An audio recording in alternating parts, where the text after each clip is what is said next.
The next parameter that we study is inductance. Basically, what is inductance?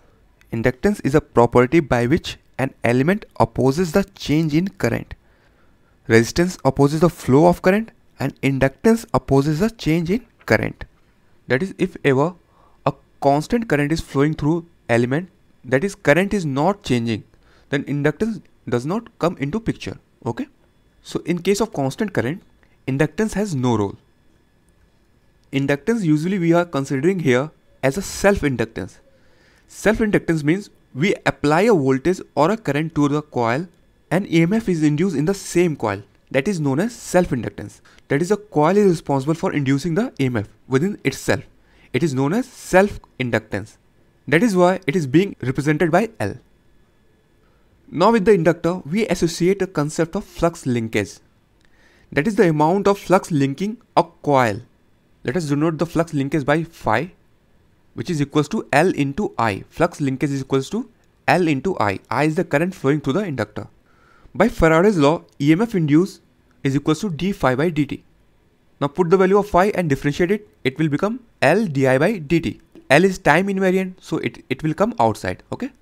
That is, voltage across inductor is given by L di by dt.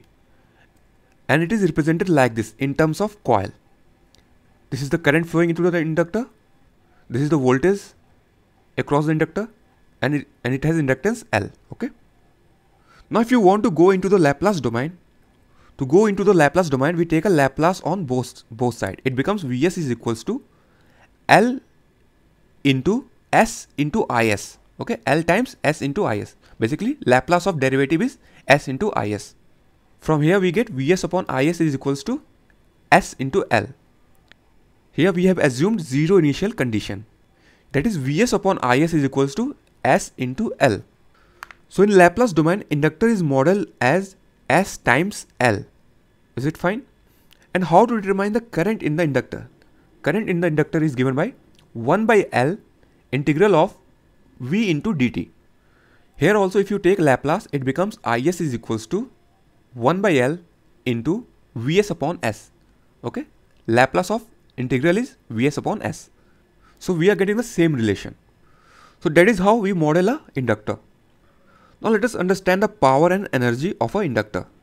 As I told you, power in electrical circuit is given by voltage into current. Now put the value of voltage, that is L di by dt. Voltage is equals to L di by dt into current. Now again it becomes Li di by dt. So power is equals to Li di by dt. Now if you want to determine the energy, it is integral of P dt. Now this power is known as instantaneous power because we are taking a current as a function of time. So this power also vary with time. Now put the value of power here. P is equals to Li di by dt into dt. Okay. So it becomes, take L outside and dt get cancelled. We get I di. Now integration of I di is equals to half I square. So it becomes half Li square. Okay.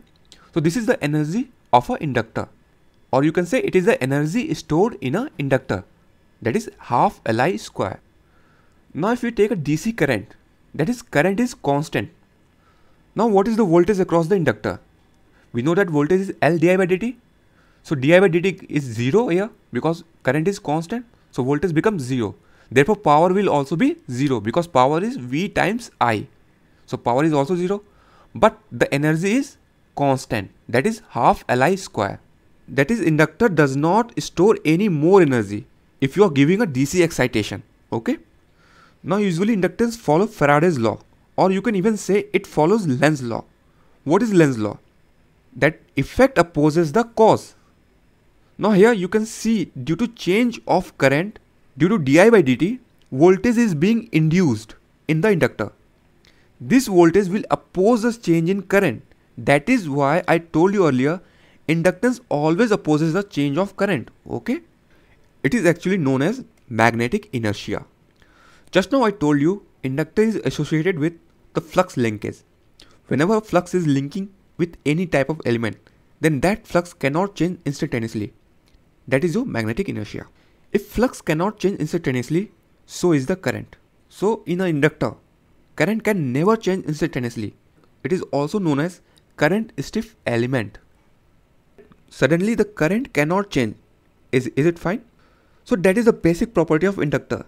It will be used when we will study transient analysis. When we talk about practical inductor, inductor is nothing but a coil. A coil will be formed by means of a conducting material. And conducting material has a property which we studied just now, that it has a resistance. So a practical inductor is modeled like this. A resistance in series with a inductor. Okay. That means when we talk about practical inductor, some part of energy will be converted into heat and some will be stored in the inductor. How does the inductor store energy? It stores this amount of energy, half Li square, in its electromagnetic form. That is, it will store energy in the form of current flowing through the inductor coil, and it will store that energy in magnetic domain. There are various domains for energy, like electrical domain, in which we talk about resistance energy, magnetic domain in terms of inductor, mechanical domain if we talk about torque, or we can talk about inertia. Now what is the practical application of inductors?